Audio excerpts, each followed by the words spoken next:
sábado 24 de abril. A partir de ahí arrancamos con SQL, más o menos unas 7 semanas, para llegar al segundo parcial el 12 de junio, y aquellos que no aprueben, el sábado siguiente, el 19 de junio, se va a tomar un recuperatorio. Eh, para que se den una idea, la velocidad con la que vamos a ver la materia es bastante grande. Imagínense que en 7 semanas vemos, cuando vemos SQL, un libro, y esto equivale a unas 10 o 12 capítulos de libros, la parte teórica del primer parcial. Eh,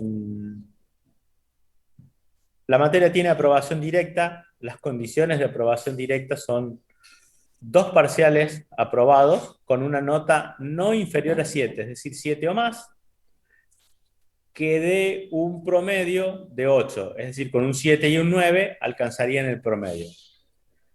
Aquel que en alguno de los dos parciales no alcance el 7, la nota del recuperatorio permite registrarla para obtener la aprobación directa. O sea que si alguno saca un 5 y un 9, puede ir al recuperatorio e intentar sacar un 7 o más para poder obtener aprobación directa. También es condición para poder hacer los prácticos que eh, tengan un mínimo, perdón, para poder obtener la aprobación directa, de que tengan un mínimo de 40 puntos en la parte práctica. Eh, es decir, el parcial tiene 50 puntos teóricos, 50 puntos prácticos que hacen a la nota. De la parte práctica necesitan tener 40 puntos como mínimo. Aquellos que alcancen la aprobación directa con las notas, vamos a tener un coloquio individual la última semana con un tema asignado. Es decir, aquellos que alcancen esto, vamos a hacer coloquio individual por Zoom, donde les voy a dar un día antes unos temas, 2 o 3 temas, sobre los cuales les voy a hacer preguntas para poder cerrar la aprobación directa. Y obviamente aquellos que la obtengan se anotan en un turno de examen para poder obtener la nota en acta y que les figure en su legajo. Eh, Otra condición que tiene la materia es promoción práctica. Aquellos que tengan una nota no inferior a 6 en los parciales y que su promedio de 7 o más, pueden obtener la promoción práctica, igual que ante el recuperatorio, permite registrar la nota superior a las dos, y también es condición, como es una promoción práctica, que tengan 40 puntos como mínimo en la parte práctica. Aquellos que alcancen la promoción práctica van a un examen final donde solamente se rinde el examen teórico. ¿Mm? La regularidad de esta materia se obtiene con dos parciales con nota de 4 o superior. Obviamente el recuperatorio permite registrar la nota superior. En ese caso, el examen final es un examen práctico, y aquellos que lo aprueben acceden a un examen oral. A partir de la flexibilización de cursado para los que cursaron el año pasado o cursen este año, tienen la capacidad de rendir el examen final sin condición de regularidad.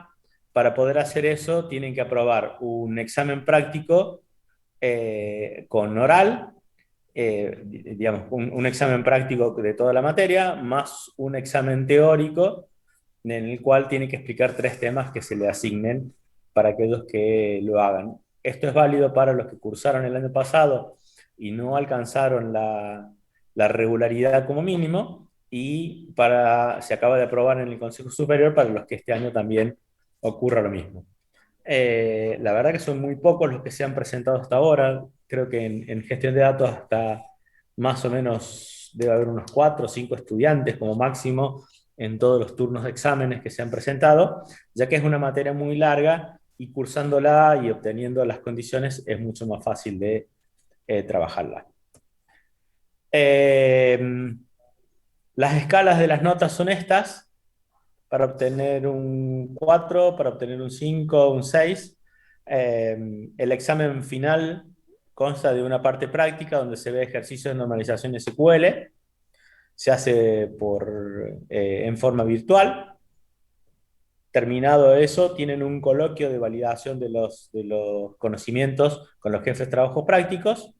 Eso hace más o menos que la parte práctica dure 2 horas. Aquellos que lo aprueban pasan a un teórico.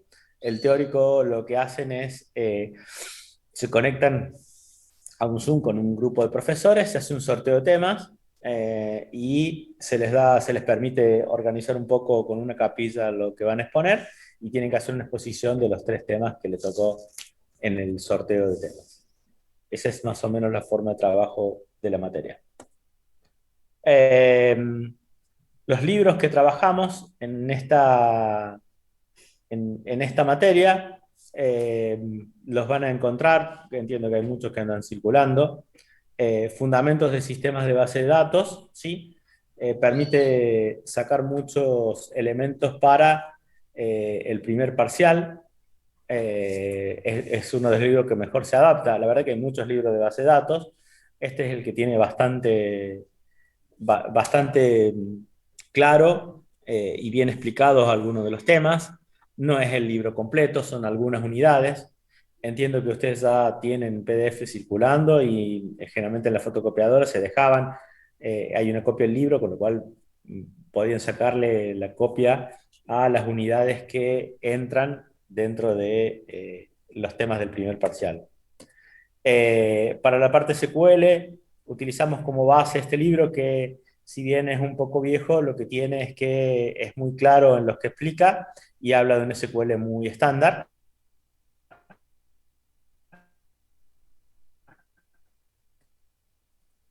La guía SQL de docentes de la cátedra, que se puede sacar todos los conocimientos para el primer parcial, y la guía de gestión de datos, que contiene ejercicios para realizar en clase, ejercicios resueltos, parciales, finales, algunas notas teóricas. Bueno, eh, algunas notas teóricas. Ahí les contesto lo de la V. En esta guía tienen todo, más los videos que están subidos a YouTube que contienen una guía de la resolución de ejercicios. Eh, eh, en mi opinión, este año difícilmente se vuelva a la presencialidad. Alguien que está preguntando, Matías, que pregunta eso. Eh, Hay una resolución que hasta mediados de año, turnos de julio incluido, las clases van a ser virtuales y los exámenes parciales y o finales van a ser virtuales. Para la segunda mitad del año, vamos a ver qué es lo que nos depara la pandemia y el estado sanitario. Eh, es muy difícil hacer hoy algo de futurología. Los protocolos que hay vigentes para clases en colegios secundarios son de bastante difícil implementación en una universidad. Por ejemplo, si alguien da COVID positivo, aíslan a todo el curso completo. Hay que hacer dos test para saber que no tienen para poder volver a clase. En cursos tan grandes como tenemos nosotros, se complica. Imagínense que en este curso va a haber casi 100 personas, así que yo veo difícil la vuelta a lo presencial este año. Eh, la guía de trabajos prácticos la van a publicar por autogestión el ingeniero Muñoz, o sea que la van a tener disponible en PDF para poder trabajarla. No tienen que comprar, no tienen que hacer nada, la van a tener disponible ustedes. Hay una V, necesitan rematricularse en los grupos, o sea, están ustedes ya incluidos en una V de la cátedra completa, pero necesitan ir a el grupo específico del curso, porque después los parciales se toman por turno por cursos. Así que ahí en la siguiente filmina están los datos para poder conectarse. Eh, Entiendo que la parte práctica utilizan SQL Server u Oracle para poder trabajar. La idea es que los prácticos los puedan realizar en el que ustedes quieran. Digamos, el SQL que se ve es estándar y una instrucción de inserción en un DBMS sintácticamente es lo mismo. Puede variar el uso de una función para extraer o convertir un dato a fecha, pero eso es propio de cada motor, porque esa parte no es estándar. Así que entiendo que van a trabajar con SQL Server. Años anteriores se trabajó en Oracle, pero ustedes podrían practicar el motor que quieran. La verdad, no cambia, no les va a cambiar el conocimiento. Eh, ¿Qué más? A ver si había alguna otra pregunta. Bueno, por ahora no, sigo con las siguientes filminas.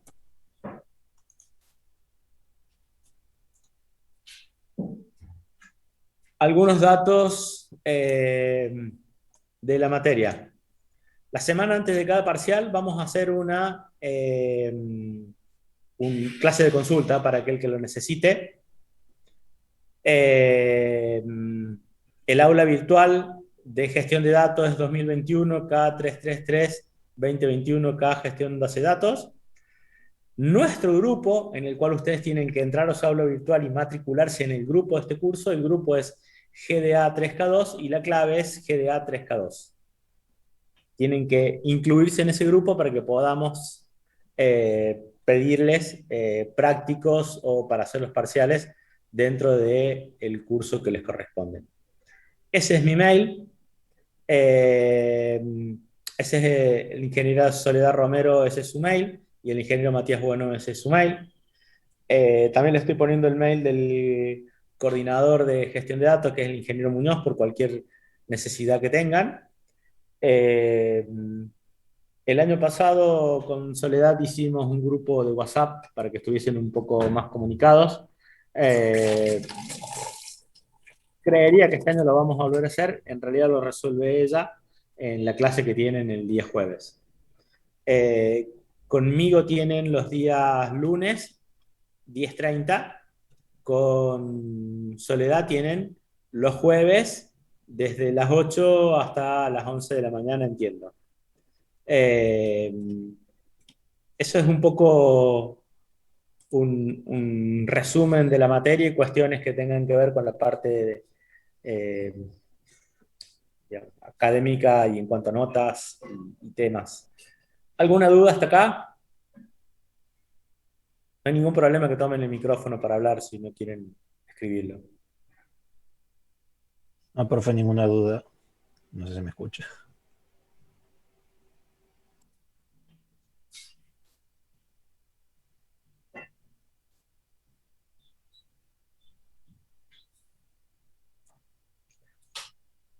Los horarios de los parciales. Nosotros tenemos reservado ya las fechas de los parciales para tercer año. Cuidamos mucho que no coincidan con la fecha de ningún otro materia de tercer año para que no tengan superposición. Hubiésemos querido llegar a la semana siguiente, pero la semana siguiente no vi nadie que haya intentado hablar.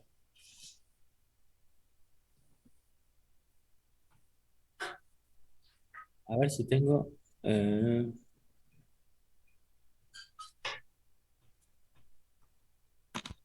a ver si alguien intenta hablar. Hola, hola, profe, ¿ahí me escucha? Ahora te escucho, sí. Ahí está. Sí, Perdón, hace rato le hablaba y no me escuchaba. parece que los auriculares no me andaban, por eso los desconecté. Ahí está. Eh, sí, ¿qué me querías decir, Nahuel? No, no, yo no tengo ninguna duda igual. Bien, Alejo, ¿quién fue el que quiso hablar?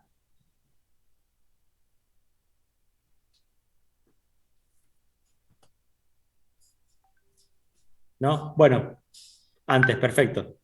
Eh, Les decía, en cuanto al horario de los parciales, lo que hoy tenemos seguro es que es un sábado y que no hay superposición con ninguna otra materia de tercer año. Lo que podemos, la idea es que Profe, ahí yo tengo un problema. ¿Tiene determinado bien el horario? ¿Cuánto va a ser? no por una cuestión de que no podemos hacer, si ese día hay un parcial de análisis matemático que no lo tenemos, que suelen no agendarlo y no sabemos, en la semana anterior validamos un poco más para que no haya una superposición en los servidores, porque si no podemos llegar a tener algún problema. El año pasado logramos que un examen se tomara a la mañana y el otro se tomó a las 6 de la tarde, Ah, pero es bueno. los días sábados. Yo consultaba porque justamente estoy en un curso intensivo que es justamente los sábados a la mañana ¿De análisis 2? de álgebra. De álgebra. Eh, lo iremos viendo un poco hacia adelante. La verdad, Está. no tengo respuestas por una cuestión de que tratamos de evitar la superposición por un problema de... Sí, sí, sí. No, en todo caso lo veré con los profes en el de álgebra también. Sí, nosotros hacemos un certificado que tuviste que rendir para que no te pongan un ausente Dale, o no haya gracias. ningún problema. Si llegas a tener alguna superposición con otro parcial, generalmente ponemos un día adicional para aquellos que tengan superposición. Perfecto. Muchas gracias, ¿Mm? profe.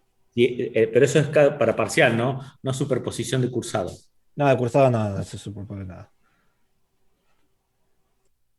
Bueno, Sebastián, lo mismo que le comentaba recién a Nahuel.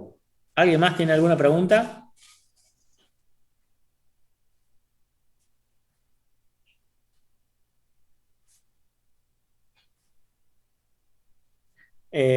Alguien escribió que no le salió el curso. Están terminando de configurar el aula virtual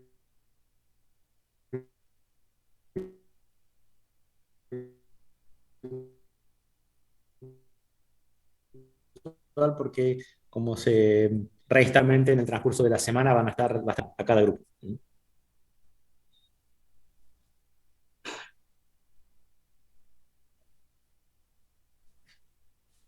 No. Nosotros no tenemos link de descarga de los libros, sí de la guía de trabajos prácticos. No podemos distribuir libros de esa forma. Entiendo que hay muchos chicos que los tienen y que andan dando vuelta, y también están las copias en fotocopiadora de los capítulos correspondientes. Pero nosotros no tenemos autorizada la descarga de un libro para poder hacerlo. Entiendo que hay muchos copias escaneadas y dando vuelta.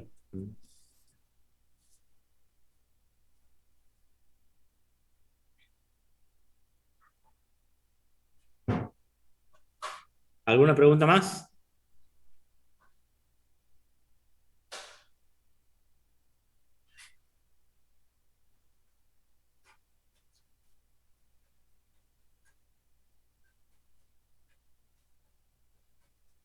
¿Ninguna? Bueno, hacemos 3 minutos, un recreadito para que se levanten, se preparen un café o algo por el estilo, y arrancamos con la primera parte teórica del primer tema. Vamos a tratar de avanzar lo más que se pueda. Eh, a mí me gusta que la semana antes del parcial hagamos un repaso completo, tipo que ustedes vayan habiendo leído los temas y viendo todas las preguntas que podrían llegar por cada tema. Así que a todo lo que vemos, yo necesito media clase adicional que sirve para fijar muchos conocimientos. ¿Mm? 3 minutitos de recreo para que se puedan hacer un café, levantarse 2 minutos y arrancamos con, eh, con la clase. ¿Sí? Así que eso lo van a tener durante la semana disponibles. Hay una clase grabada de esta primera. Puede variar que algún profe dé más o menos temas, pero en el transcurso de las clases se van normalizando un poco todo. En esta primera clase la idea es que entendamos algunos conceptos que son muy útiles dentro de la materia y que tienen que ver con casi el centro de la materia. Los conceptos tienen que ver con base de datos y sistemas de base de datos y DBMS. Esos tres conceptos que parecieran ser lo mismo, no son lo mismo, y la idea es que aprendamos a diferenciarlos dentro de el lenguaje que ustedes utilizan para que sean claros en lo que ustedes quieran transmitir el día que trabajen profesionalmente con estos temas. El primer concepto que la idea que veamos es el de base de datos. Eh, Base de datos es una colección de datos almacenados en conjunto, sin redundancias perjudiciales y o necesarias. Eh, eh, Están hechos para servir a una aplicación o más de una aplicación de una manera eficiente, y esos datos son almacenados de forma que resulten independientes de los programas que lo utilizan. Eh, Se emplean métodos para poder incluir nuevos datos y o modificar y o extraer datos. Imagínense que esta definición es del año 75 y es una de las más completas. Algunos temas o algunos puntos de esta definición tienen que ver con que sean interrelacionados, significa que existe alguna forma de que esos datos están relacionados. Por ejemplo, si yo tengo una factura y tengo un lugar de almacenamiento de los clientes, los clientes que figuran en esa factura pueden estar relacionados con los clientes que están almacenados. Entonces, no es solo un conjunto de datos puesto al azar en algún lugar, sino que los datos en esos contenedores que están pueden estar relacionados entre sí.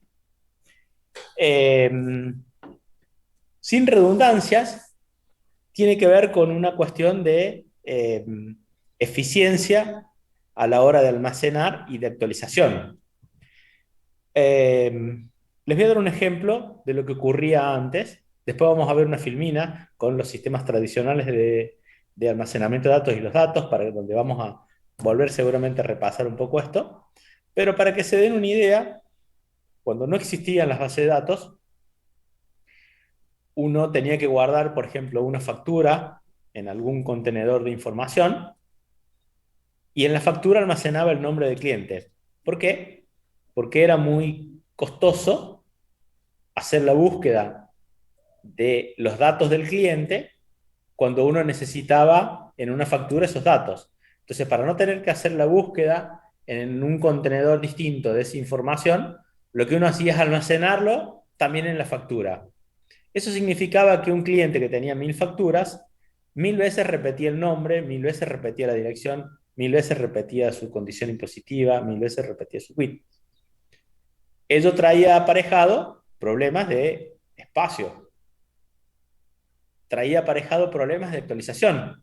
¿Por qué? Porque si ese cliente cambiaba el nombre, no solo debía cambiar el nombre en el contenedor de clientes, sino debía cambiar el nombre en las 1000 facturas.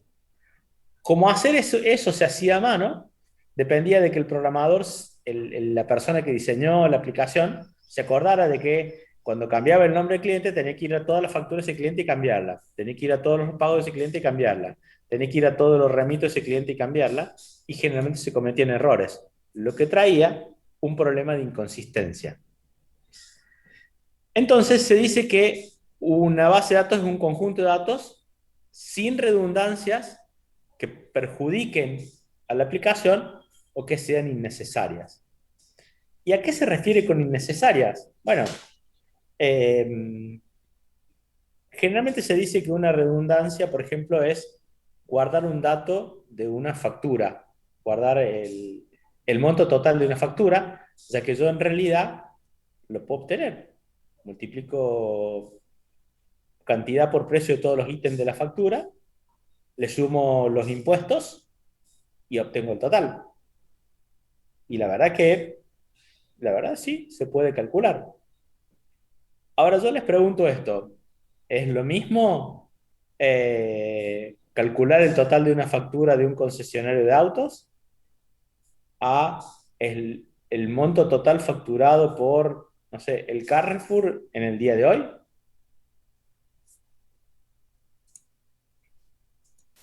Y no, porque hay una diferencia en la cantidad de cosas que tenés que sumar.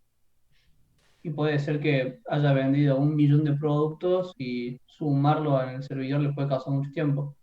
Exactamente. A eso se refiere el innecesario. Si yo tengo que saber lo que vendió una concesionaria de autos y la cantidad de autos por factura, la verdad que va a ser siempre, es muy raro que alguien compre 2 autos, a no ser que sea una empresa, y hacer el cálculo ese probablemente me lleve muy poco tiempo. Ahora, en el Carrefour, donde yo tengo 500 sucursales, donde por cada sucursal tengo 15 cajeros activos, y por esos 15 cajeros activos tengo 20 horas hábiles de trabajo con una cantidad promedio de 200 tickets, hacer el cálculo del monto total vendido y lleva a un procesamiento demasiado alto y a una demora en un dato que probablemente se necesite en forma mucho más eficiente. Entonces, generalmente uno decide poner un monto total de una factura en un modelo de negocio de ese tipo.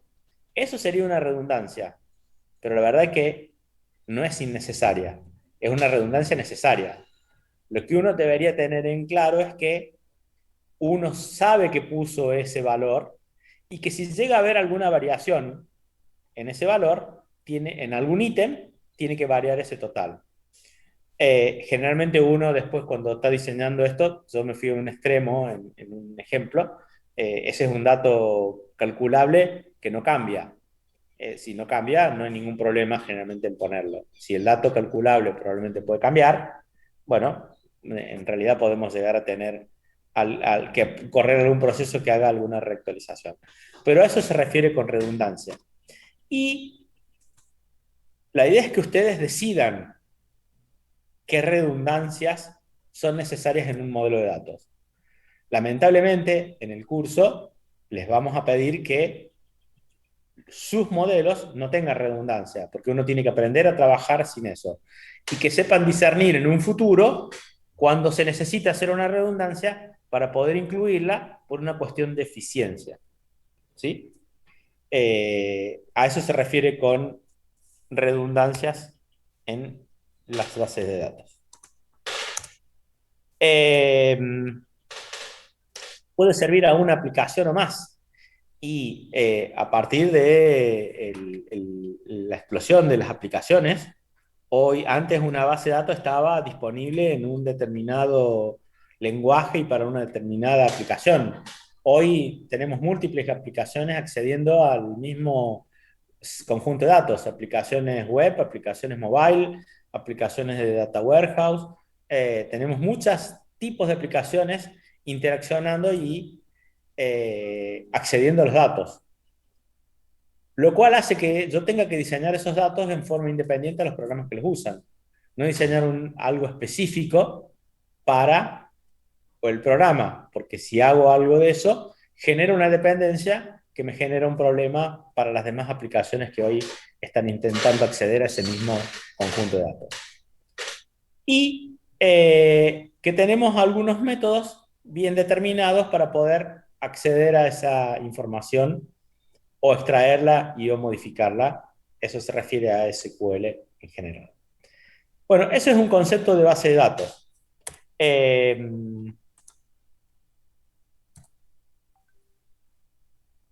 Esto es algunas cosas que incluye nuestro coordinador en forma un poco más gráfica. Excel no es una base de datos. No representa una base de datos. No, lo único que Excel contiene algo de información, pero no permite hacer control, no tiene métodos determinados, no están diseñados para que la accedan muchos programas, por lo cual no cumple con la definición de una base de datos ni con el, el objetivo. ¿Mm? Eh, el segundo concepto que vamos a ver es el de sistema de gestión de base de datos. Esto es lo que ustedes ya conocen como motor. Si ustedes escucharon hablar de SQL Server, SQL Server es un motor de base de datos, lo que se conoce como un sistema de gestión de base de datos. En un primer momento, los motores de base de datos se concibieron pensando en poder hacer la creación de una base de datos. En realidad, una base de datos con un conjunto de tablas. A partir de la explosión de lo que era SQL, los DBMS se transformaron en un conjunto de programas que permiten hacer toda la gestión de una base de datos. Entre las funciones de un DBMS está la de definición de una base de datos. Esto se refiere a que debe proveer un DBMS un DDL. Un DDL es lenguaje de definición de datos. ¿Qué significa? Que algún programa que diga ser un DBMS tiene que tener un conjunto, un lenguaje que me permita decir, quiero crear una tabla, quiero crear un índice, quiero crear un usuario y poder hacerlo con una sintaxis determinada. Eso es un DDL, un conjunto de instrucciones que permiten hacer definición de datos. Definición de datos es creación de objetos, modificación de objetos, eliminación de objetos. Y objetos son todos los elementos que podemos trabajar en una base de datos. Tablas, base de datos, índices, usuarios, procedimientos almacenados, triggers, reglas. Bueno, son un conjunto de objetos que se pueden trabajar. También debe proveer un conjunto de instrucciones que permitan hacer la manipulación. Ese es el punto 2, que significa lenguaje de manipulación de datos. Es decir, un DBMS me debería proveer de un conjunto de instrucciones que me permitan manipular los datos. Por manipular se entiende insertar información, eliminar información, modificar información o extraer información. ¿Sí? Entonces, un DMS debe contener una parte que permita definir datos y una parte que permita manipular datos. Aparte, debe permitir o debe contener un lenguaje de control de datos. Eso es para manejar todo lo que sea seguridad. Y que debe permitir que se defina la seguridad de una base de datos. Es decir, que yo pueda asignarle a un usuario determinado un cierto derecho sobre un objeto determinado. Eso significa que yo debería poder decir que un estudiante puede ver su nota dentro del sistema de autogestión de la facultad. Y que un docente puede cambiar la nota de un estudiante en el curso donde da clase. A eso se refiere con seguridad. Integridad de datos. Un DMS debe permitirme definir reglas de integridad que el DBMS debe hacer cumplir. Eso significa que si yo digo que el número de una factura es único, yo no voy a poder introducir dos facturas que tengan el mismo número. Eso es algo que me debe proveer el DMS. Respaldo y recuperación de base de datos hace referencia a que parte de esa colección de programas debe ser alguna herramienta que permita que el DBMS brinde un servicio continuo. Esto es, no se refiere solamente a un proceso para hacer un backup a un disco externo y poder extraer la información. Se refiere a que el DBMS tiene que tener algunos componentes internos que me permitan que, si el medio mecánico donde yo estoy almacenando la información, cuando yo le diga grabar, me reporta un error, que la información que yo envíe a grabar no se grabe, la base de datos quede en estado como estaba antes en forma íntegra y que le informe al usuario que no fue actualizado. Y que si ocurrió algún problema en algún lugar, el DMS sea capaz de resolverlo. A eso se refiere con respaldo y recuperación. Debe proveer las herramientas necesarias para asegurar la integridad de los datos dentro de ese medio. Y transacciones tiene que ver con uno de los mayores problemas que había antes en los sistemas era que si yo quiero actualizar una factura que vendí, lo que hago es actualizo actualizo la cabecera de la factura, actualizo el detalle de la factura, actualizo el stock y resto todo lo que se vendió en esa factura, actualizo la caja y sumo el monto que ingresó por lo que yo vendí, me voy a la parte contable y registro un asiento contable con la factura. Esas 4 o 5 actualizaciones o 10, dependiendo de lo que yo esté actualizando, debería asegurarme que se hagan todas o no se hagan. Eso es una transacción. Si yo registrase la factura y en el medio me da un problema y yo no desconté el stock, me va a quedar que yo vendí algo y en el stock me va a figurar algo que yo ya no lo tengo disponible porque fue entregado. Entonces, lo que yo necesito es que el DMS me provea alguna forma de decirle, che, todo esto, grabalo. Si no lo podés grabar a todo, decime y yo lo considero que no se grabó y veo qué es lo que hago. Eso es una transacción. Y eso es lo que el DMS permite. Pero para que ya vayamos diferenciando, antes vimos el concepto de base de datos y dijimos que es un conjunto de información. Ahora vimos lo que es el DBMS y dijimos que es una colección de programas que permite hacer esto. Un error común que se cometen, y me voy a anticipar a otras definiciones que vamos a ver más adelante, tiene que ver con cuando uno le pide, por ejemplo, a un estudiante que explique lo que hace el DBA.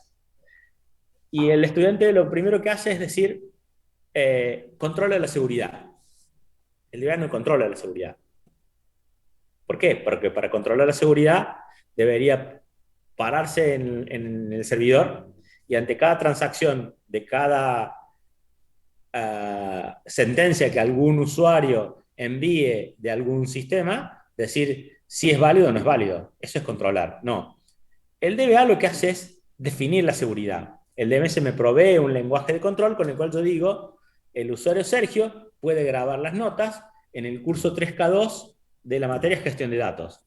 Y lo que estoy haciendo es definiendo la seguridad con una herramienta que me provee el DBMS. Y el DBMS es quien debe hacer el control de seguridad. Todos los controles de seguridad y o integridad y o acceso están a cargo del DMS. Principalmente la función del DMS es hacer esa interfaz.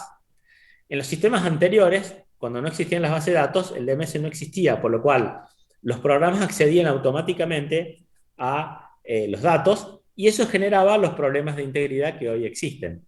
Ahora, si yo tengo una forma en la cual el DMS me permite definir que la factura es única y que el número no se repite, y yo disparo una transacción en la cual quiero grabar una factura, el DMS lo que va a hacer es verificar todas las reglas de integridad definidas por el DBA antes de efectuar la grabación de esa factura. Si todas son válidas, es decir, la factura no se repite, el número es único y el usuario tiene derecho para poder hacerlo, a partir de todas esas validaciones va a decir, grabo la factura. Eso está a cargo del DMS. Todo lo que sea control de seguridad, control de integridad y control de transacciones lo hace el DMS. Y el DBA lo que va a hacer, ya vamos a detallar más las funciones del DBA más adelante, es hacer todas las definiciones. Define cuáles son las reglas de integridad, define cuáles son los controles de seguridad, define cuáles son nuestras bases de datos, define las relaciones y el DMS hace cumplir todas las reglas. Pero no es más que un programa. Cuando ustedes quieran, dicen voy a comprar SQL, le van a dar un CD, un pen o un link de descarga de un conjunto de programas que se van a instalar en su máquina. Es un programa de aplicación, un conjunto de programas que permiten trabajar dentro de todo eso. Y lo que van a hacer es ocultar a los usuarios todas las complejidades. Una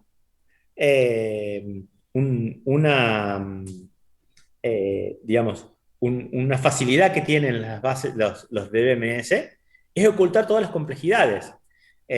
Más adelante obviamente vamos viendo, yo me voy a ir adelantando en algunas cosas, pero para que vayan entendiendo, si yo quiero acceder a una base de datos que tiene 10 millones de registros o 100 millones de registros y es muy lento el acceso, el DMS por su lado, si esa base de datos, esa tabla tiene un índice y ese índice hace más eficiente la consulta, la va a utilizar en forma automática y no va a tener que el usuario decir, para hacer esta consulta utiliza este índice. Eso es ocultar todas las definiciones y todo lo que sean complejidades de la base de datos de los usuarios. Los usuarios no tienen que saber dónde están, qué utilizar, dónde se encuentran almacenados los datos. El DMS hace de interfaz entre los usuarios y los datos y provee una herramienta que permite hacer todo eso mucho más eficiente. Entonces, vimos el concepto de base de datos, que es una colección de datos. Vimos el concepto de DBMS, que es una colección de programas que permiten administrar nuestra base de datos. Y el siguiente concepto es Sistemas de base de datos. Un sistema de base de datos es lo que ustedes necesitan para poder hacer una aplicación o poder algo funcionar. Para poder, para poder tener un sistema de base de datos necesitamos 4 componentes. El hardware, que son los equipos físicos, servidores, estaciones de trabajo, medios de comunicación. Los usuarios, el usuario que va a grabar la factura, el usuario que diseñó el programa para grabar la factura, el DBA, que es el que creó la base de datos y le dio derechos a los que podían acceder, y algunos otros usuarios un poco más específicos. El software, que son todas las aplicaciones que se desarrollaron en el sistema de ventas, y el DMS, y los datos. Estos 4 componentes son los que yo necesito para poder armar un sistema de base de datos. Fíjense que voy a tener dentro de estos 4 mi base de datos, mi DMS, los usuarios y el hardware necesario. Eso tan simple que acabamos de ver que es base de datos, DMS y sistema de base de datos, es una pregunta de examen final. ¿Cuáles son esos 3 componentes y qué diferencia tienen entre cada uno? Profe, Nuestra base de datos, ¿sí? disculpe, a mí no me quedó claro qué abarca transacciones cuando hablábamos de DBMS. Bien, ahí lo repasamos. Gracias. Cuando vos hablas de un DBMS y decís que te tiene que proveer una transacción, el DMS tiene que proveerte alguna forma de que vos, cuando quieras grabar un set de información, un conjunto de datos, se asegure de que o los grabe a todos o no los grabe. Lo que no puedo hacer es grabar la mitad. No puedo grabar la factura y no actualizar el stock y no actualizar la caja, porque al cajero le va a sobrar plata porque no se le actualizó la factura. Entonces, el DBMS me debe proveer una herramienta que yo diga, comienza la transacción, mando todas las actualizaciones, cierro la transacción y me devuelvo un OK, se grabó todo. Si se grabó todo, la transacción está correcta. Si al medio tuvo un inconveniente, se cortó la luz, me dio un error en el disco rígido, hubo un problema de que había algo que no tenía derecho o algo por el estilo, va a volver la transacción al comienzo y no se grabó absolutamente nada. Ni la factura, ni el stock, ni la caja. Entonces, ese es el concepto de transacciones. Cuando veamos SQL vas a ver las instrucciones que te permiten gestionar las transacciones y vamos a trabajar en general. Pero hoy lo tenemos que ver como una función. El DBS tiene que proveerme una forma de yo trabajar transacciones. Que yo pueda decir comienzo, final y asegurarme que o se grabó todo o no se grabó nada. ¿Se entiende? Profe, Sí. ¿a eso no se le llaman operaciones atómicas o algo así, puede ser? Sí, podés encontrarlo en algún libro como algo, como una operación atómica. En realidad estás diciendo que es un conjunto de operaciones que se realizan todas juntas, así que digamos, sería un equivalente. En base de datos y SQL lo vamos a llamar transacción, porque vas a tener una instrucción para manejar las transacciones, para decir el comienzo, el final, grabe la transacción, cierre la transacción, vuelva a la transacción atrás, así que lo vas a encontrar con ese nombre en todo lo que tenga que ver con base de datos. ¿Se entendió el que me preguntó? Sí, se entendió, profe, gracias. Bien. ¿Entendieron los 3 conceptos?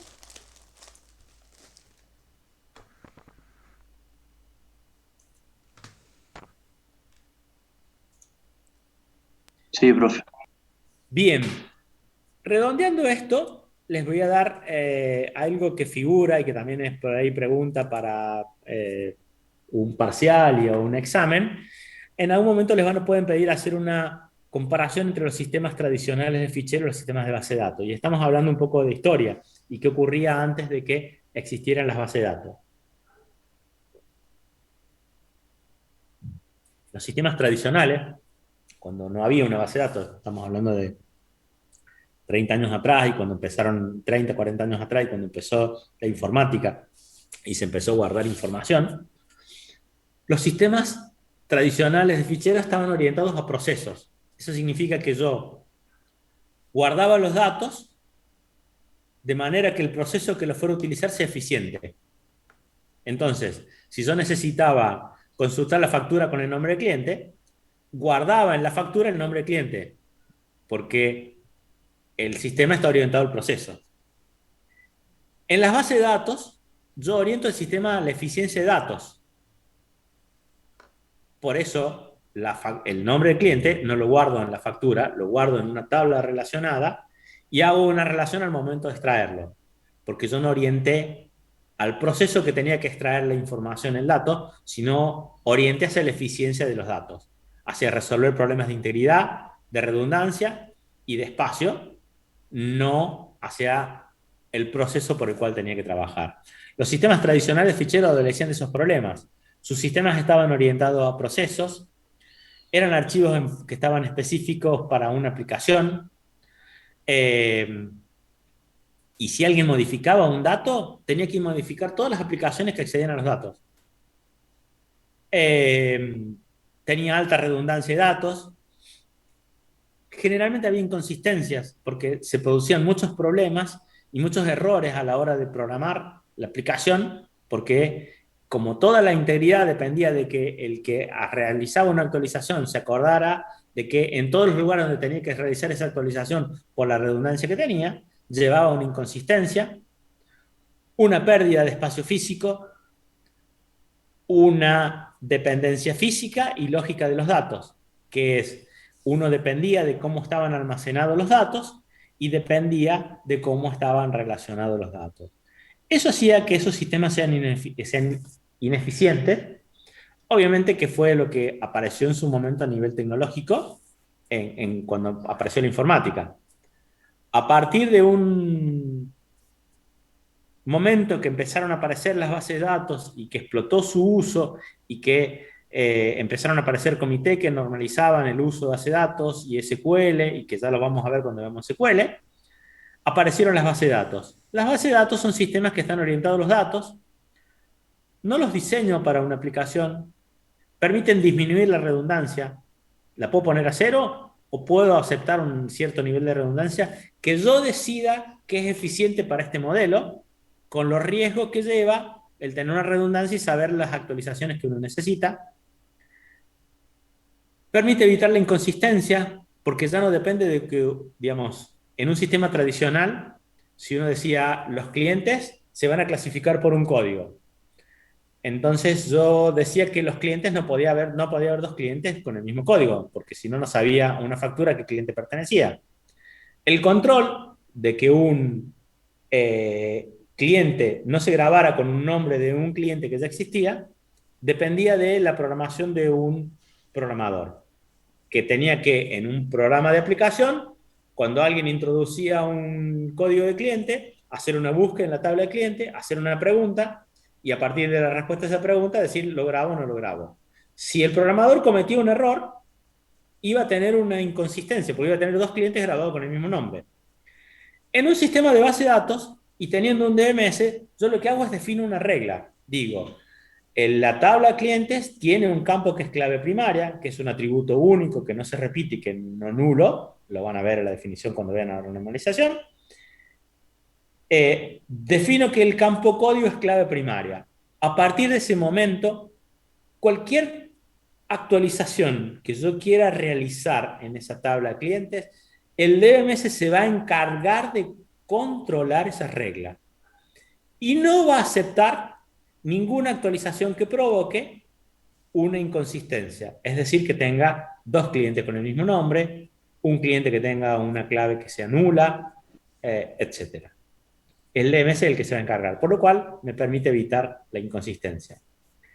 Me permite independencia física y lógica, significa que yo voy a independizarme de las aplicaciones que los acceden e independizarme de cómo están almacenados los datos, no me importa. Yo hago un uso y digo quiero los clientes de Córdoba y el DMS se va a encargar de ir, buscarlos, accederlos, armar la información y devolvérmela de forma que sea legible para el que la pidió en el formato que la pidió. Me va a permitir compartir los datos, me va a permitir aplicar restricciones de seguridad, me va a permitir aplicar restricciones de integridad y mantenerla. Obviamente que sumo costos, porque tengo que comprar un programa que lo haga, un DMS. Cuando vemos SQL vamos a ver el tema de estandarización. Cuando las bases de datos nacieron con el concepto de la estandarización y de lo que se llama portabilidad, que es que una tabla de clientes sea lo mismo en un Oracle o en un SQL Server. Bueno, eso no es tan así. Hubo algunos inconvenientes al comienzo, lo que hace que la sentencia de creación sea casi lo mismo en las dos, pero no es lo mismo. Y si yo quisiera llevar una tabla de clientes de Oracle a SQL Server, lo que necesito es eh, una herramienta que me permita migrarla de uno a otro. O bajarla en un formato de archivo e importarla en otro formato de archivo, pero yo no la puedo copiar en forma directa. Por eso se habla de baja estandarización. Y personal especializado significa que ustedes se deberían convertir en personas que pueden administrar la base de datos, lo cual hace una especialización de un tipo de usuario que va a trabajar con las bases de datos. ¿Mm? Eh, Esa es una comparación de los sistemas y por qué se dio origen a todo esto. Hasta acá deberíamos conocer eh, los tres conceptos: base de datos, DMS y sistema de base de datos. Base de datos de la información, DMS el conjunto de aplicación para accederlos a esos datos y controlar el acceso y la integridad. Y sistema de base de datos, todo lo que necesito eh, armar un sistema de base de datos. Necesito el hardware, el software, que es el DMS y la aplicación, los usuarios y hardware, software y la información. ¿Mm?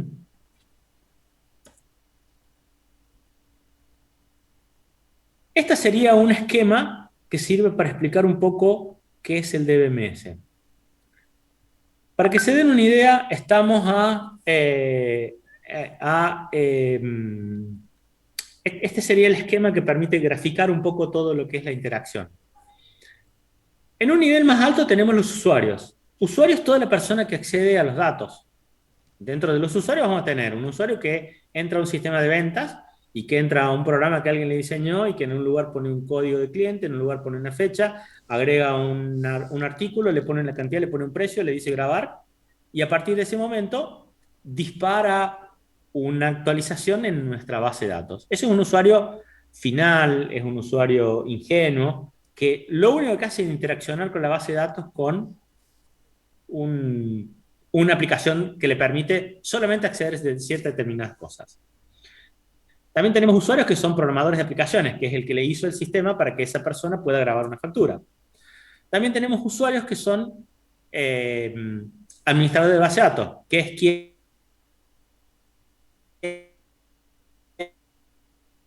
dijo que el usuario final podía grabar una vez índice y hacer determinadas cosas. Y así también tenemos usuarios que tienen diferentes niveles de acceso. Pero todo eso está en un nivel alto en cuanto a este esquema. Para que cualquiera de esos usuarios pueda acceder a los datos que se encuentran en el nivel más bajo, fíjense en el esquema, necesitan de programas de aplicación o programas de consulta. Entonces, si es el DBA, accede vía una herramienta de gestión. Si es el usuario final, accede vía una aplicación. Si es un usuario especializado, accede vía una herramienta de consulta, un generador de reportes. Pero todos esos usuarios acceden vía los programas de aplicación. El usuario solicita cierta información, el programa de aplicación ejecuta lo que uno está pidiendo y se comunica con el DMS. El DMS es una aplicación que se encarga de recibir el pedido de información de un usuario o una actualización o una transacción o una definición de datos y transformar ese pedido en algo que puede ser impactado en esa base de datos. Entonces, el DMS tiene un conjunto de programas que procesan las consultas, averiguan si están bien, averiguan si tiene derecho, averiguan si no hay una forma mejor de escribirla, si es más eficiente de alguna otra forma para ejecutarla, y a partir de eso la compila y lo que hace es comunicarse con los datos. Para comunicarse con los datos, acá donde están estas dos flechas, aparecerá algo más, que es el sistema operativo. El DMS se va a comunicar con el sistema operativo y con una serie de componentes para acceder a la información. Y a partir de ahí va a grabar la información. Si la información es el cliente 5, que se llama Juan Pérez, que vive en Córdoba, va a ir a parar a la base de datos almacenada. Si lo que quiero grabar es que tengo una tabla de clientes que tiene el campo código, nombre y dirección, y que el campo código es la clave primaria, estoy hablando de la definición de esa tabla. La definición de esa tabla va a ir a parar a un lugar que se llama diccionario de datos, que es un lugar en la base de datos donde se almacena la información de definición de los datos. Eso es lo que se conoce como metadatos. El diccionario de datos es un conjunto de tablas que contiene esa información. Ya lo vamos a ver un poquito más en detalle cuando explotemos el DMS. En la siguiente clase vamos a agarrar el DMS este que está acá y lo que vamos a hacer es cada uno de los componentes que el DMS tiene. Cuando un programa de aplicación le manda una consulta, hay un componente que hace tal cosa, un componente que hace tal cosa, un componente que hace tal cosa y un componente que se comunica con el sistema operativo. Eso es explotar el DMS. Esa es la estructura global del DMS y es algo que es una pregunta de examen final. Debe estar en el 50% de los temas la estructura global del DMS. Entonces, yo tengo usuarios que programan, usuarios que acceden a la información, que utilizan algún programa de aplicación o consulta para acceder a la información. Ese programa se comunica con el DMS. El DMS procesa esa información, esa solicitud de información que tiene y se comunica con el sistema operativo para o acceder a la información o actualizar la información. Si la información son datos, va a la base de datos. Si la información contiene definición de los datos, va a nuestro diccionario de datos. ¿Sí? El DMS es el que se va a encargar de filtrar todas las cuestiones de técnicas de definición y hacer transparente para los usuarios eso. El usuario no sabe dónde está almacenado, no sabe de las relaciones, no sabe si tiene un índice, no sabe qué dato está cerca de qué dato. El usuario pide los clientes de Córdoba. El DMS va a traducir eso, va a utilizar todas las herramientas que necesite, va a extraer esa información y se va a devolver al usuario en el formato que él lo pidió. Entonces el DMS hace de interfaz entre los usuarios y los datos, ocultando todos los detalles técnicos y complejidades de definición de la base de datos. ¿Se entiende? Si yo tengo una base de datos, que más adelante vamos a ver una base de datos distribuida, y tengo parte de la información en Córdoba, parte de la información en Buenos Aires, y un usuario quiere consultar, por ejemplo, estamos hablando de la UTN, y tengo alumnos de Córdoba y alumnos de Buenos Aires, necesito el listado de todos los estudiantes, el DMS se va a encargar de ir a buscar los alumnos en los dos lugares, integrarlos en una respuesta y devolvérsela a los usuarios. Y el usuario no sabe dónde está la información. Para él es totalmente transparente. Esa es la función del DMS. Hacer transparente las complejidades técnicas de definición de nuestra base de datos. ¿Se entiende?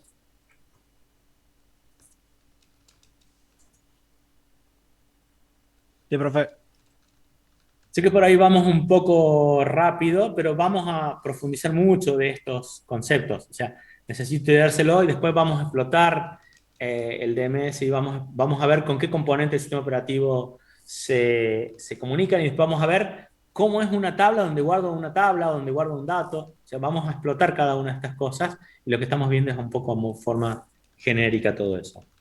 Profe, ¿a qué se refiere cuando se dice que se guarda la definición de la base de datos? Si yo, antes que vas a diseñar tu sistema, decís, bueno, necesito un contenedor de información para los clientes. El contenedor es una tabla de clientes, que va a contener el código, el nombre, la dirección, el teléfono. El código es clave primaria. El código es numérico de 5 dígitos. El nombre no se puede repetir, porque no puedo tener dos nombres repetidos, pero no es clave primaria. Y el nombre tiene carácter de 30. La localidad es un código que está en la tabla de localidades y que está relacionado y que es una clave foránea. Eso es definición del dato. Eso va al diccionario de datos y el metadato.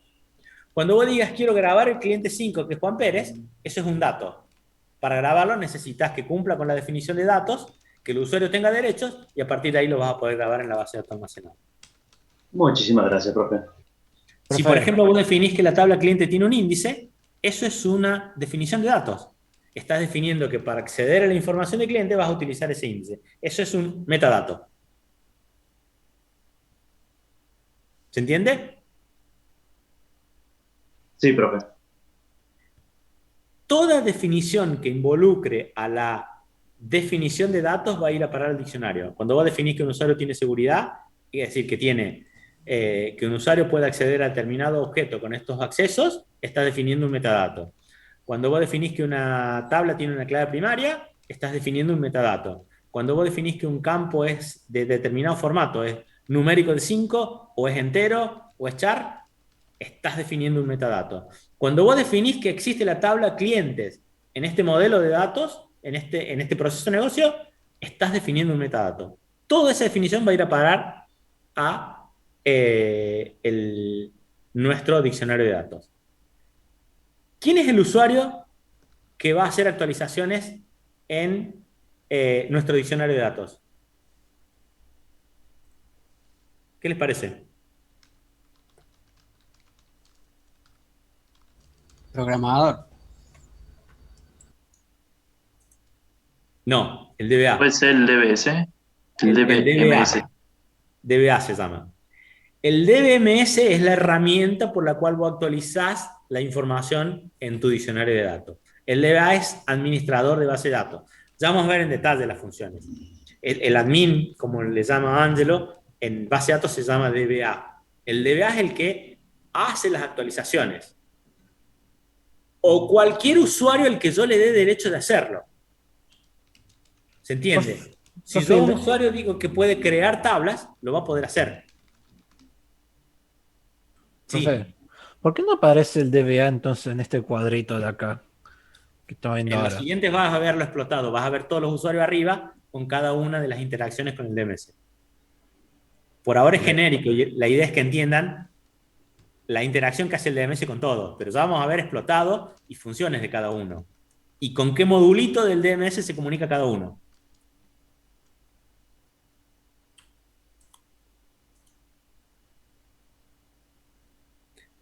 Estaría dentro de usuarios. Todos son usuarios. Con más o menos derechos, todos son usuarios que interaccionan con la base de datos. Aquellos usuarios que tienen la capacidad de definir datos son DBA o son administradores de base de datos. ¿Se entendió hasta acá? Creo que nos quedan 2 filmines, ya estamos terminando por el día de hoy. A ver. Profe, Sí. ¿me podría aclarar qué papel juega el programador entonces dentro de la gestión de la base de datos? El programador de aplicaciones lo que hace es genera una aplicación para acceder a la información. Entonces cuando vos decís, quiero consultar los clientes de Córdoba y generás una consulta donde un usuario pone localidad y vos lo que haces es disparar una consulta SQL, lo que está generando es una aplicación que adentro tiene una sentencia SQL que cuando se comunica con el DMS extrae esa sentencia, analiza si está bien, analiza si sintácticamente está bien usada, analiza que tenga derechos, la compila y la ejecuta. Para eso necesita saber con el diccionario de datos si está bien toda la definición de todos los campos que están involucrados, si tiene derecho, y después lo que hace es el DMS ejecutarla. El programador de aplicaciones lo que hace es un usuario que tiene conocimiento de cómo están definidos, pero lo que hace es usa la información. No toda la información queda en el diccionario. En el diccionario queda información de metadatos, que es de definición. ¿Cómo es la tabla cliente? ¿Qué campos tiene? ¿Cuáles son las restricciones que tiene? ¿Quiénes tienen derechos? ¿Quiénes tienen derecho? Va al diccionario. Al conjunto de datos almacenados van los datos de cliente. Y no es lo mismo el programador que el DBA. El DBA es quien administra y el programador es un usuario que conoce que existe la tabla clientes y que la utiliza vía una consulta SQL. O sea, el DBA te creó la tabla clientes. El programador de aplicaciones hizo una consulta y utilizó la definición del DBA, pero solo la incluyó en un programa. Y el usuario final lo único que hizo fue decir consultar y no sabe que hay una consulta SQL, ni sabe que hay un usuario que creó una tabla de clientes, ni sabe que hay una tabla de clientes. Él quería los clientes de Córdoba. Esos son los niveles de conocimiento y de acceso. ¿Se entendió? Sí, profe, se entendió. Bien. Eh,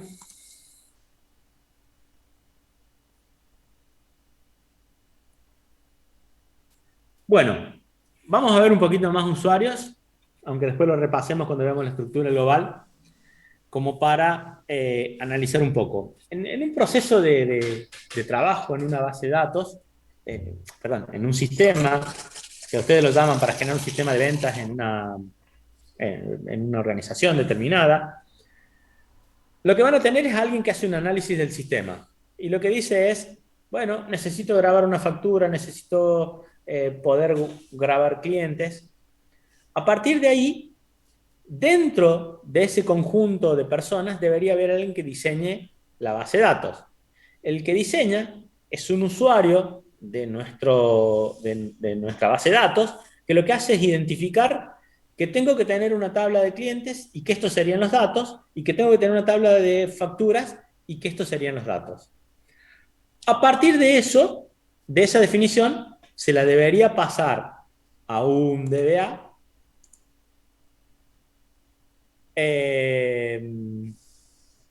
Se la debería pasar a algún DBA para que defina la estructura que mejor represente a esos datos que el diseñador de base de datos está diciendo.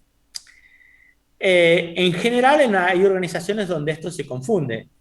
No es que se confunda, sino que tengo un solo usuario que hace las dos cosas.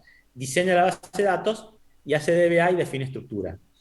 En las organizaciones donde existen esos diseñadores de base de datos, generalmente se llaman administradores de datos, que es la persona que hace de interfaz entre el DBA que define la estructura y el analista que detecta la funcionalidad necesaria para cubrir el requerimiento de negocio de su usuario, que es quien dice, bueno, voy a necesitar una tabla de cliente, voy a necesitar una tabla de factura, voy a necesitar una tabla de localidades, y le pasa esa estructura al DBA y el DBA dice, create clientes, create localidades, create factura, que es la instrucción SQL que me permite definir esa estructura.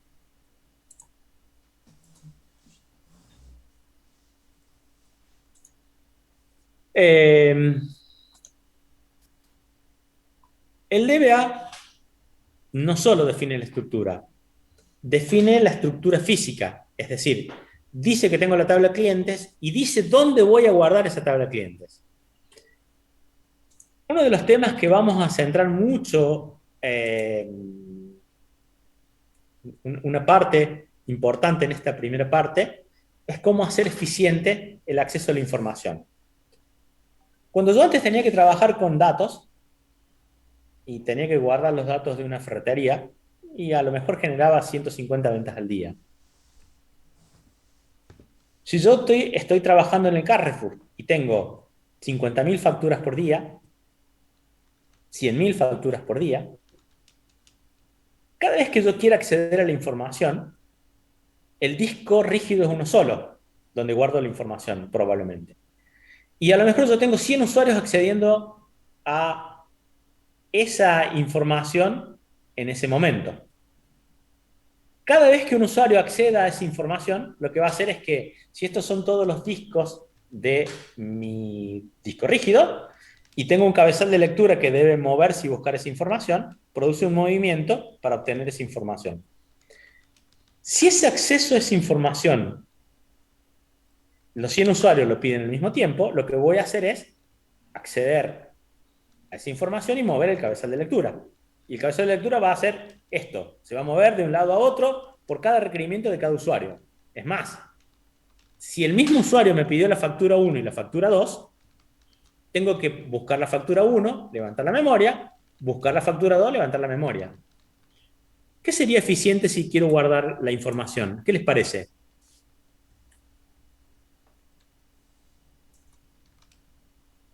¿Quién me diría si tengo que acceder a las dos facturas? ¿Qué sería eficiente hacer?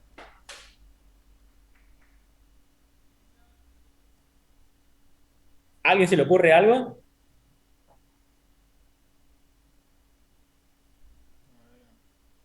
Bueno, fíjense lo siguiente.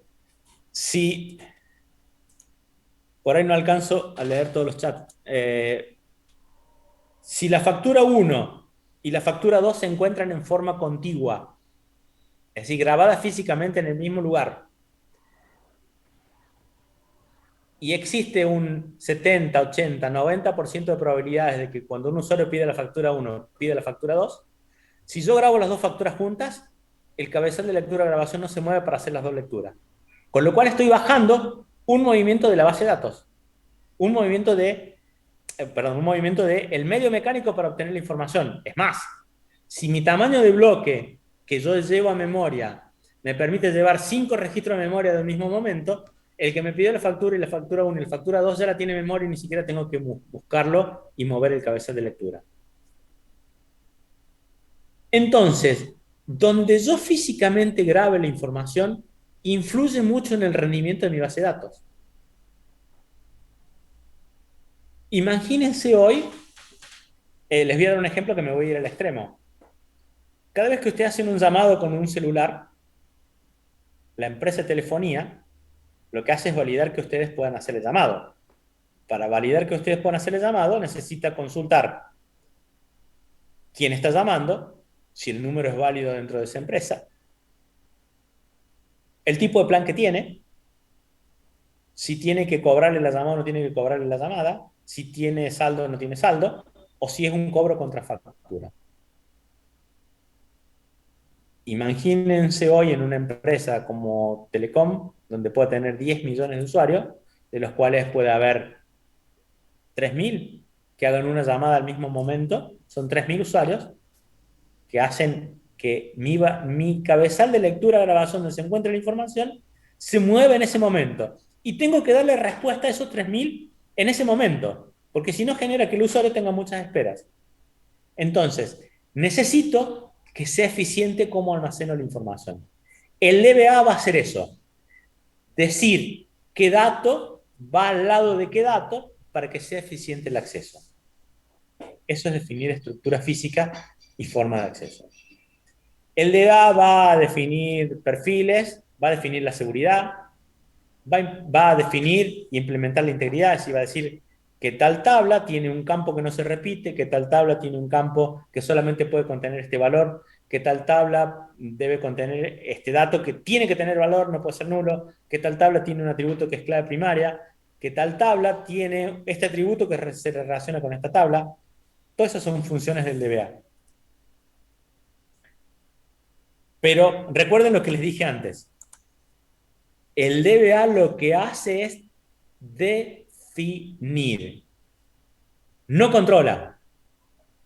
Define la estructura, define la integridad, define la seguridad, define los accesos.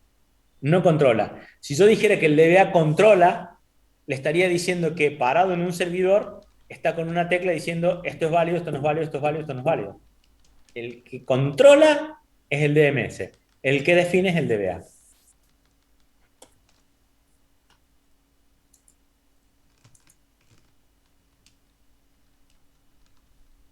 Cuando vos definís una estructura, estás definiendo un metadato. Cuando vos definís que tenés una tabla de clientes y que esa tabla de clientes tiene una clave primaria y que esa tabla de clientes tiene un campo código que es entero y un campo nombre que es char, estás definiendo un metadato que va a ir a parar al diccionario de datos.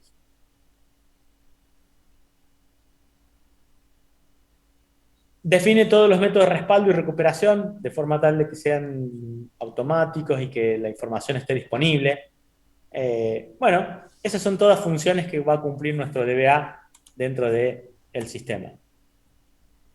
Debería monitorear el rendimiento. Los DBMS me proveen herramientas que permiten saber cantidad de accesos, saber uso de la información y que en muchos casos me va a permitir definir mejoras. Es decir, si yo tengo que el 90% de las consultas a la tabla factura se hace por el número de factura, lo lógico sería que defina algo que me permita hacerla en forma más rápida.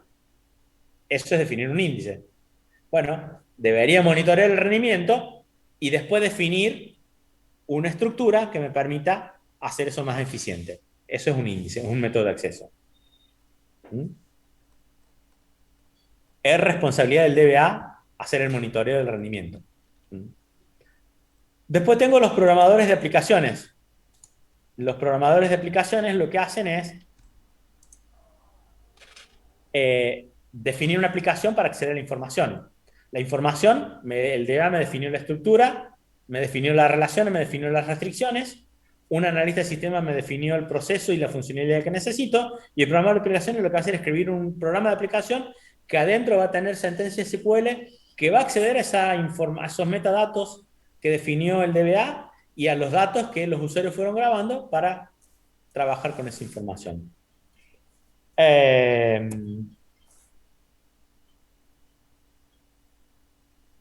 Y después tenemos usuarios finales, que los usuarios finales lo que hacen es acceder a la información.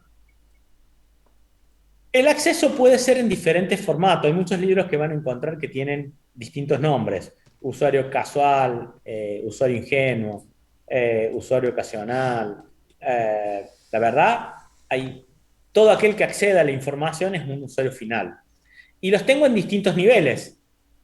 Si un usuario solo accede a la información con un menú que dice consultar cliente, hace un clic y le levanta pantalla de los datos, es un usuario que no tiene ningún conocimiento. Ahora, si yo soy un usuario que tengo un nivel de conocimiento mayor, que conozco que está la tabla cliente y que vía una herramienta de generación de reportes, puedo ir, hacer un clic, decirle que quiero esa tabla, decirle que quiero estos campos ordenados de esta forma y que quiero que me la muestre en un PDF y que utilizo esa herramienta para hacerlo, soy un usuario que tiene un conocimiento un poco más especializado de la base de datos. Por lo cual, estaría hablando de un usuario que es sofisticado, que estar familiarizado con el DMS, con alguna herramienta y que conoce el diseño. Pero lo que no va a poder hacer es definir estructura. Un usuario que usa la información con alguna herramienta. ¿Sí? También tenemos gente que implementa DMS, que implementa herramientas, personas de mantenimiento, es decir, alguien que instala el DMS tiene que no solamente conocer el DMS, sino conocer probablemente cosas del sistema operativo para poder realizar la configuración.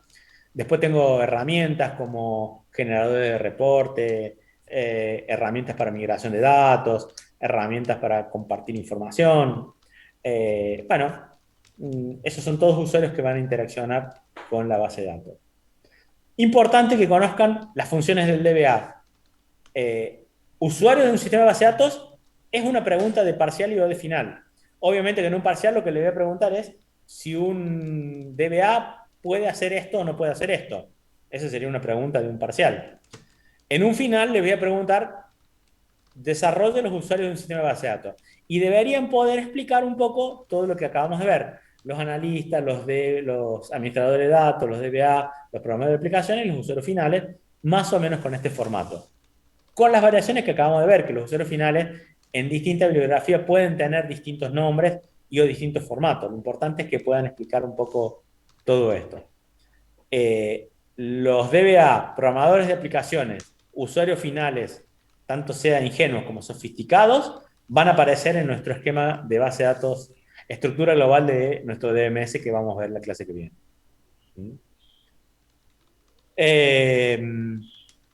¿Alguna pregunta hasta acá? Profe, ¿podría por favor repetir de vuelta los usuarios principiantes o paramétricos? Los usuarios principiantes son aquellos que tienen acceso a la base de datos mediante alguna herramienta.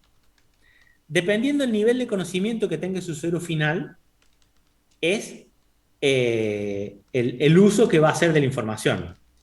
Si vos le diseñaste un sistema a tu papá que tiene un negocio de una ferretería y tu papá sabe que para consultar una factura de un cliente va a un menú, dice consultar factura, pone factura 100, dice consultar y se la lleva a pantalla, ese es un usuario casual. No conoce nada. No sabe que hay una tabla, no sabe que hay un índice, no sabe cómo están grabados, no sabe si la base de datos está acá en la nube o en una notebook o en un servidor. La verdad, hace uso de la información. Consulta mediante un menú. Eso es totalmente casual, totalmente ingenuo.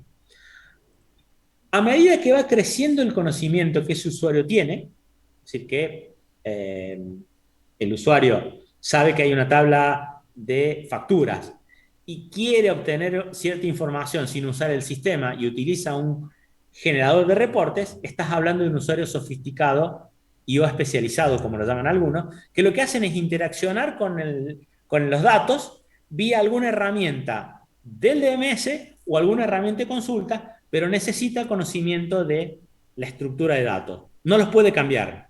No puede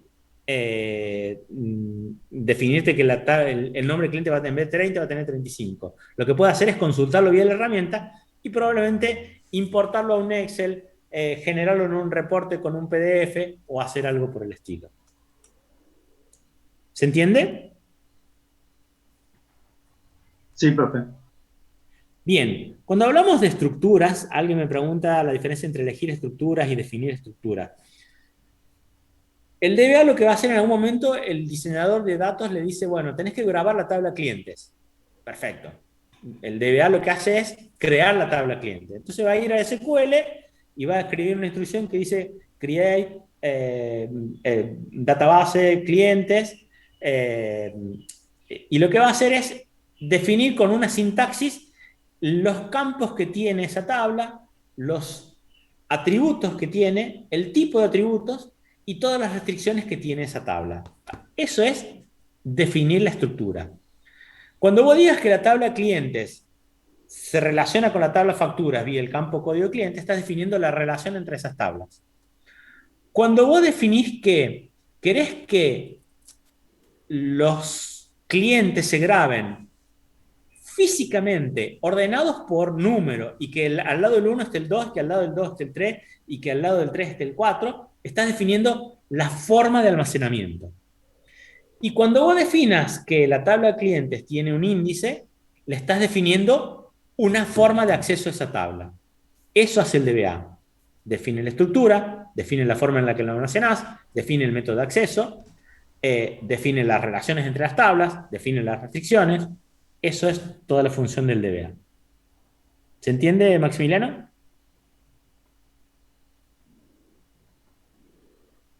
Bien. Para Matías, algunas herramientas. Cualquier herramienta de consulta.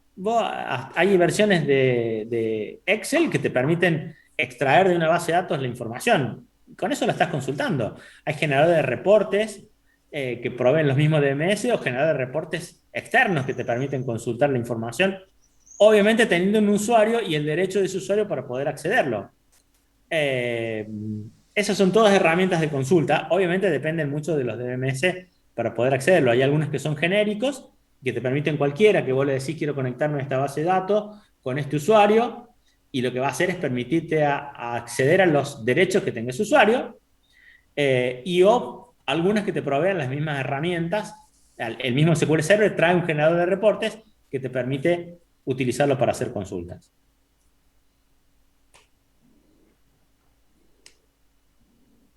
¿Alguna pregunta más?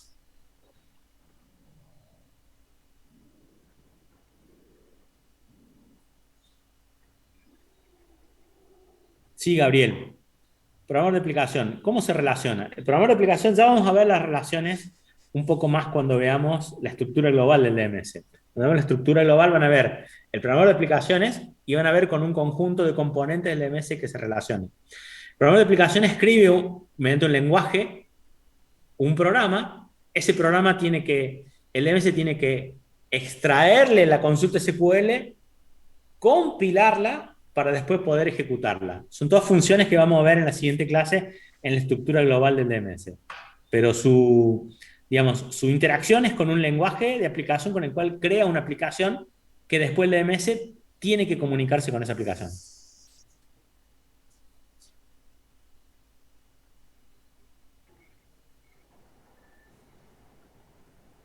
¿Alguien más? ¿Alguna pregunta?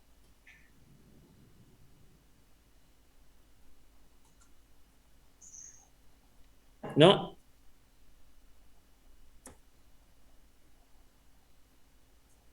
Déjenme ver qué queda. Bueno. 2 filminas más y terminamos la clase de hoy. Se hizo larga. Lo vamos a repasar la clase que viene, lo voy a ver un poquito más rápido, pero lo vamos a repasar la clase que viene. La arquitectura del DMS es cómo son los niveles o las capas que tiene el DMS para visualizar los datos. Existen tres niveles: el nivel externo, el nivel conceptual y el nivel interno. Se dice que en el nivel externo, en la arquitectura de los DMS, en el nivel externo, yo defino la vista que tienen los usuarios. Cuando yo defino que un usuario puede ver la tabla clientes y que puede ver que este es el número, este es el cliente y este es el monto, estoy definiendo una vista para ese usuario.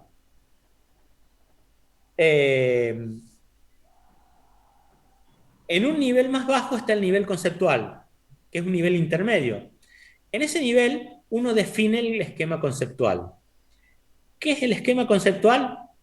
Es todas las definiciones que se hacen de qué tablas, qué estructura y qué relaciones tienen entre esas tablas. Es decir, cuando yo defino que un usuario puede ver la tabla facturas, estoy definiendo un nivel externo.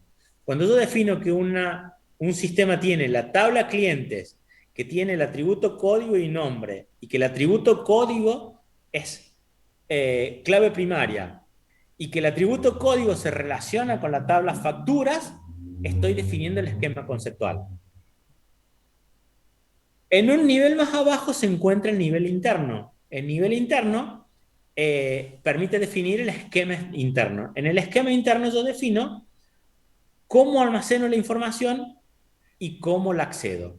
Cómo la almaceno es qué dato pongo al lado de qué dato. Cuando yo diga al lado del cliente 1 pongo el cliente 2, estoy definiendo la forma de almacenamiento. Y cuando yo defina que para acceder a la tabla de cliente tengo el índice de clientes ordenado por código, estoy definiendo un método de acceso. Entonces, en los DMS tengo una arquitectura que me permite definir tres niveles. El nivel externo, la vista de los usuarios, el nivel conceptual, donde defino el nivel conceptual, y el nivel interno, donde defino el esquema interno. ¿Quién va a definir los tres niveles? ¿Quién se anima a decirme?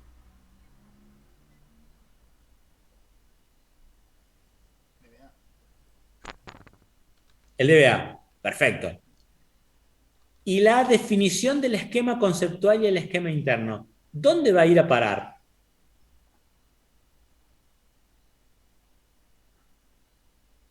En el diccionario de definiciones Diccionario de la base de datos. datos. Exactamente, el diccionario de datos. Entonces, toda la información de definición va a ir a parar a nuestro diccionario de datos. Ahora ya puedo especificar las funciones del DBA en una forma más correcta. Ahora yo puedo decir que el DBA es el encargado de definir el esquema conceptual, que es qué tablas, qué atributos y qué relaciones existen entre esas tablas. Que el DBA es el encargado de definir el esquema interno, que es cómo almaceno la información y cómo accedo a la información. Que el DBA es el encargado de definir la vista externa, que es qué información puede ver qué usuario. Si yo defino que un usuario puede ver solo su sueldo y que el encargado de recursos humanos puede ver los sueldos de todos, estoy definiendo dos vistas distintas. Esos son esquemas externos. ¿Se entendió?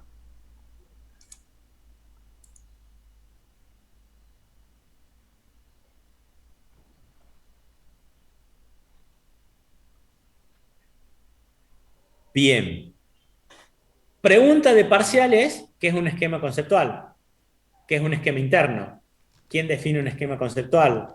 ¿Cuáles son los componentes de un esquema conceptual? O sea, una pregunta que recuerdo del parcial del año pasado era el esquema conceptual contiene y 4 o 5 ítems donde tenían que marcar qué es lo que contenía el esquema conceptual. Donde si decía una tabla, los atributos, está bien, las relaciones, está bien, y si donde definía un índice no es parte del esquema conceptual. Esas son preguntas de parcial. En un final, arquitectura de los DMS es una pregunta en la cual ustedes deberían explicar todo esto en forma completa. Vamos a repasar ante el parcial preguntas así de ese tipo y a finalización del curso preguntas de final.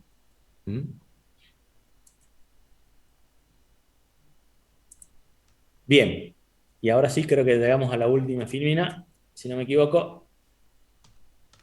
Un poco para repasar, DBMS, como para resumir, es una colección de programas que permite a los usuarios crear, mantener base de datos y a las aplicaciones interaccionar. Hace de interfaz entre los usuarios y los datos. Recuerden el esquema donde veíamos los usuarios, DMS y los datos. Hace de interfaz entre ellos. Yo no le digo dónde está, en qué tabla, qué índice. Yo uso la información y se encarga de ocultar todas las complejidades de implementación. El usuario no tiene que saber qué dato está grabado al lado de qué dato, qué índice tienen, cuáles son las reglas de integridad definidas. La verdad, el usuario usa y el DMS es el que debe encargarse de trabajarlo.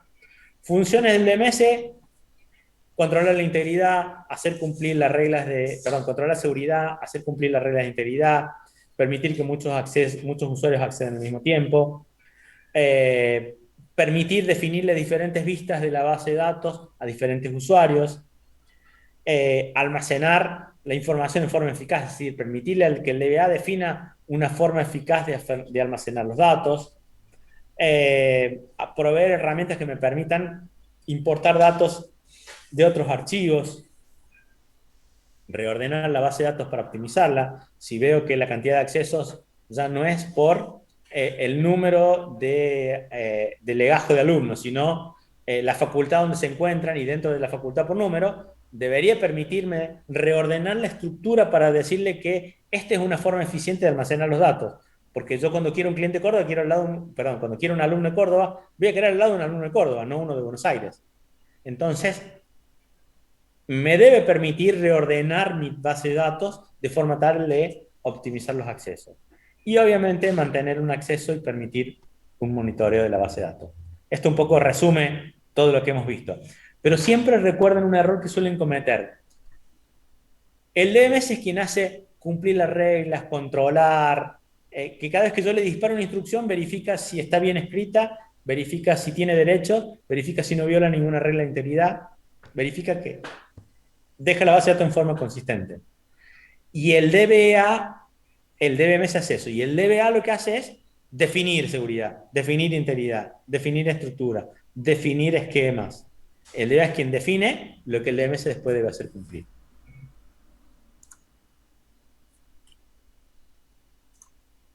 Bien, eso es un resumen. Creo que fue suficiente para hoy. ¿Alguna pregunta para cerrar?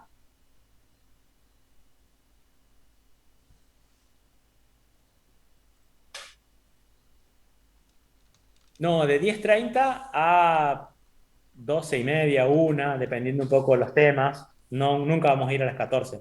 Nuestro horario es hasta las 13, pero no damos recreo, y tener los 4 horas, 3 horas en un Zoom es algo ilógico. La idea es que vamos un poco rápido, que la clase siguiente hagamos repaso de lo que fuimos viendo al comienzo, por lo menos lo más importante. Las PPT las va a subir el ingeniero Muñoz a la UB. La UB sí existe, están en proceso de matricularlo todos, van a estar ya incluidos. Lo que les di es la clave para Ángel, la clave de cada grupo al cual tienen que, digamos, unirse ustedes para después poder hacer prácticos y parciales dentro de este curso. Mostrar la página donde estaba mostrando los componentes. No sé cuál era, pero vamos de vuelta.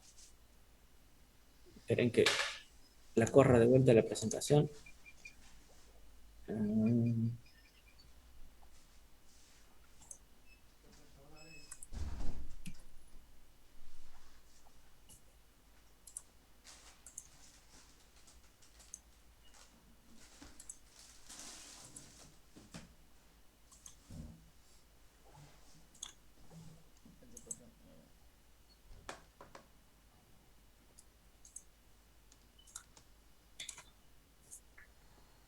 Decime cuál es la filmina que querías ver.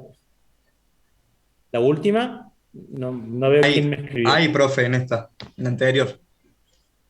Et- Sí, esa. Perdón, ¿esa? No, la siguiente. Esa ¿Esa? ahí es. Sí, gracias. Bueno, mientras sigo leyendo el chat. Sí, la UB existe. Van a estar matriculados. Recuerden unirse a cada grupo cuando esté disponible. No piden hacerlo hoy porque están todos accediendo y estaba caído y estaba todo lento.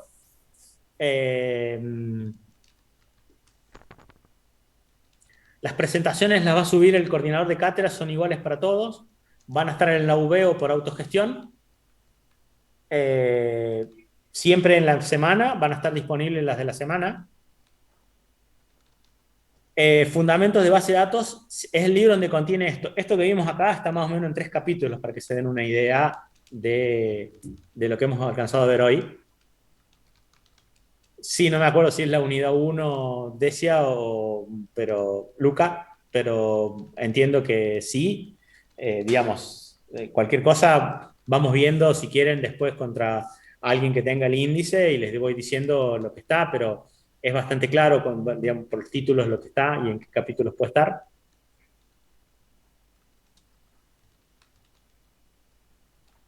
¿Algo más? Cuando una página te permite hacer un filtrado de datos, entonces el que se encarga de hacer el filtrado es el DMS y no la página misma. Tenés un conjunto. Si una página es alguien que un programador de aplicaciones definió un programa. El programador de aplicaciones lo que hizo fue, en función de que un funcional le dijo, necesitamos una consulta que permita filtrar esto, lo que hizo fue pedirme los datos para filtrar y ejecutar una consulta SQL que tiene ese filtro.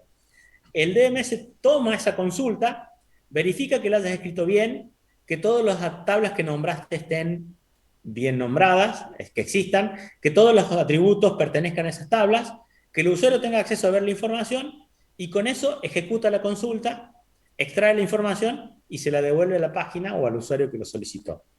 Ese es el recorrido completo que hace una consulta dentro de un sistema.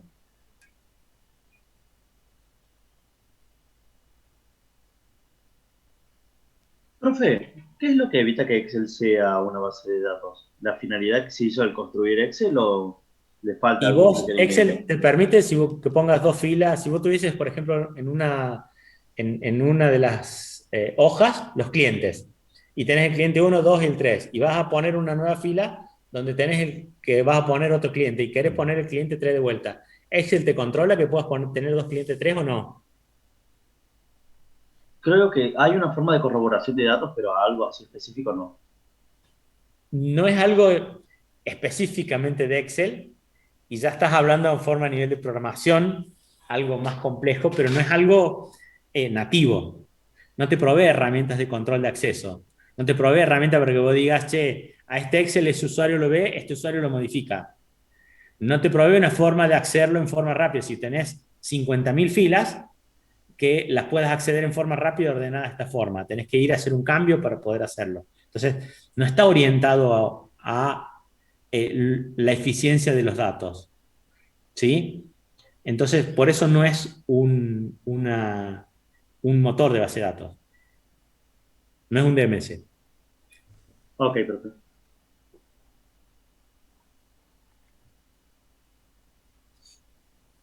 Más que quedarse corto, hay muchas cosas que no las hace. Aparte de mantener integridad, no tiene forma de recuperación de datos. Una base de datos tiene que asegurarle, un DMS tiene que asegurarle a ustedes que si ustedes están trabajando y dijeron grabar a un cliente, eso se graba en un disco rígido que es un medio mecánico. Ese medio mecánico puede tener un problema cuando lo estén grabando. El DMS tiene que asegurarme que la base de datos esté íntegra. Significa que no se corrompa eso. Y si no se pudo grabar el dato, no se grabó, pero lo que estaba para atrás no se rompió. Entonces, el DMS se encarga de todas esas funciones. Hace transparente todo eso a los usuarios.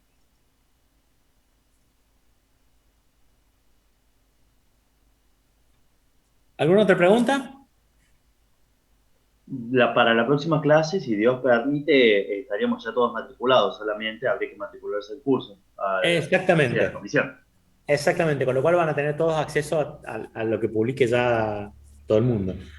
Yo hay clases en las que alguna clase les voy a tomar algunos pequeños prácticos chicos que me permite darle algún punto extra en algún parcial. ¿Qué significa? Por ejemplo, si la semana que viene veo más o menos cómo vamos y digo, bueno, les hago una pregunta, les pido que me la contesten y que me manden por mail, todo lo que la contestaron bien, van a tener un punto adicional en el parcial. Eso significa que si sacaron 40 puntos en el teórico, van a tener 41. En muchos casos ese punto puede a veces significar cambiar de condición a promoción o aprobación final, ¿sí? Es un algo que algunos lo toman y lo hacen y otros no, así que va a quedar un poco en cada uno de ustedes.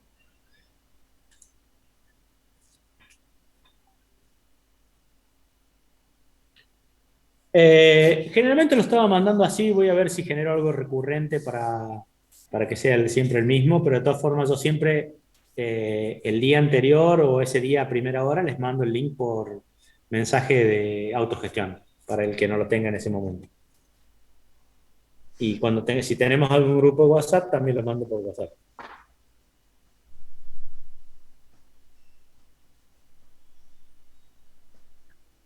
¿Alguna otra pregunta?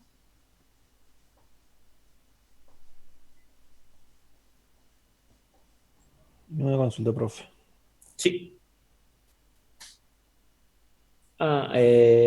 Agustín, ¿el DMS se encarga del control de concurrencia o el DBA? Te pregunto, ¿cómo haría el DMS para encargarse del control de concurrencia? ¿Tendría que tomar los usuarios, ordenarlos y decir, va este primero, este segundo, este tercero? ¿Te parece que puede ser el DBA? ¿O tiene que hacerlo el DMS a medida que le llega una petición y que las encole?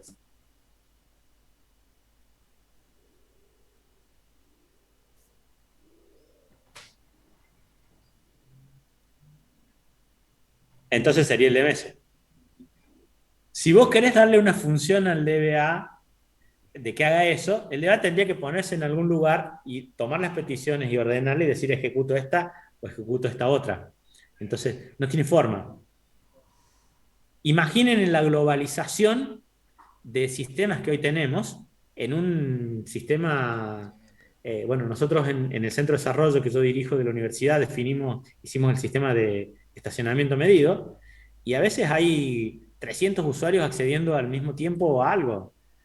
No podríamos tener un usuario que ordene los 300 diciendo quién sí, quién no, cuál es el orden, cuál es la prioridad. Tiene que encargarse el DMS y tiene que ser transparente. Lo único que puede definir el DBA es algún orden de prioridad. Eso sí se puede hacer. Se puede definir algún criterio para priorización por nodos, por servidores, pero bueno, el DBA solo define. Lo dijo claro Alejo. ¿Algo más? Quería comentarle un ejemplo que me pareció chistoso. Dale, Ángel. Llamando al Ministerio de Trabajo, a la hora de hacer la llamada cada cierto tiempo, el celular te dice cuánta gente también está en espera con vos. Pero ese dato creería yo que es redundante, porque la gente entra y sale y no estás como en una lista de espera. A mí me sucedió de que habían 8, 7, 6, 5 personas, y después me volví a tirar 9 personas. Entonces, yo creo que ese dato es irrelevante. Sí, lo que hace en ese caso es el sistema, a todos los que tienen espera, en un determinado momento, cada 15 segundos, dispara una consulta a la base de datos, ve cuánto hay en cola, y le devuelve un mensaje a todos los que están conectados en espera de cuántos están en cola, y que eso varía. Obviamente que es un error funcional, lo que debería decirte es cuántas personas tenés delante tuyo en tu espera. Eso es un error de diseño. Entonces que a vos te diga, tiene 5 personas adelante, tiene 4 personas adelante, tiene 1 persona adelante. Si tenés 100 atrás, no tiene digamos, no tiene sentido para vos. A vos lo que te interesa es la información. Entonces, eso es un error de diseño.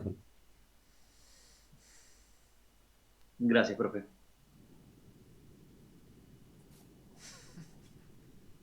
¿Alguien más? ¿Alguna pregunta? ¿No? Bueno, muchas gracias a todos por la atención.